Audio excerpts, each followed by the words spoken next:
Something different tonight. We're going to use most of our remaining time to offer you a detailed look at life in one of the poorest sections of Baltimore. Our focus is on Sandtown-Winchester, the impoverished neighborhood where there was rioting this past week following the death of Freddie Gray. He grew up and was arrested there. So let's begin Sandtown by the numbers. It's a community of 14,000 or so people on Baltimore's west side that, like so many others, was hard hit by the loss of manufacturing jobs after big companies like Bethlehem Steel left town. We begin by looking at health care in Sandtown. For more about this, we're joined by Dr. Robert Blum, the director of Johns Hopkins Urban Health Institute. The institute is less than 5 miles away from Sandtown. So there's this phrase about this genetic lottery. We don't choose who we're born to, right? But the infant mortality rate in Sandtown is more than 3.5 times the national average. 21 per thousand births compared to 6 per thousand births. So from the very outset of life, we already see a huge disparity in health for a person born there versus the average American. Unpack that for us a bit. Well, first of all, just to put that in perspective, if Baltimore were a country, we would be 75th in the world for infant mortality, below every industrialized country and many low and middle income countries. We have persistent problems due to lack of access to resources, due to persistent poverty, due to lack of education, due to lack of opportunities, and all of these interact to create an environment where neither children nor adults thrive.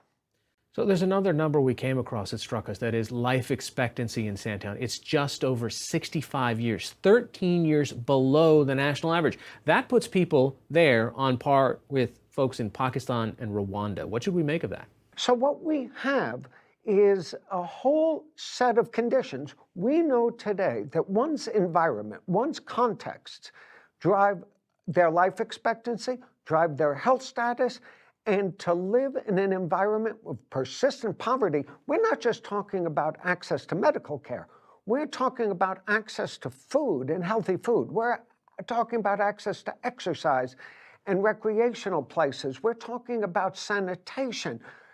Our environments, and Sandtown-Winchester is one example, but there are many communities like that in Baltimore, where the entire environment, both the physical and social environment, is toxic. You wrote in the Washington Post recently, quoting now, that teenagers in Baltimore face poorer health and more negative outlooks than those in urban centers of Nigeria, India, and China. So how does this affect the perceptions that they have of the world?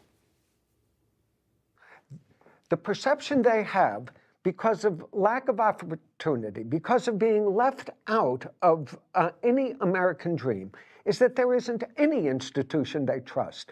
The focus this past week has been on the police and lack of trust for the police. But there's lack of trust for education, for government, for social services. They don't trust any adult.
My name is Elijah Miles. I'm 18 years old, and I'm a freshman at Morgan State University.